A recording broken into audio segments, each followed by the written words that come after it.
Welcome to this quick guide. In this video, I'm going to show you how to change the download location in Microsoft Edge quickly and easily. So let's get started. First, open Microsoft Edge on your computer. This works on both Windows 10 and Windows 11, and most browsers have similar steps. Now, click on the three dots in the top right corner of the browser. From the menu, click on Settings. On the left side panel, find and click on Downloads. Here, you will see the option to change the default download location for files. Click on Change, then select any folder you want on your computer.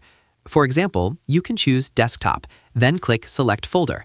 Now all your downloaded files from Microsoft Edge will automatically be saved in that location.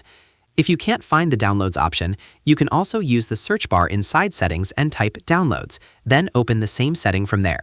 That's it. You've successfully changed the download location in Microsoft Edge. Now your files will be saved exactly where you want them. If this video helped you, don't forget to like, share, and subscribe for more helpful tech tutorials. I'll see you in the next one.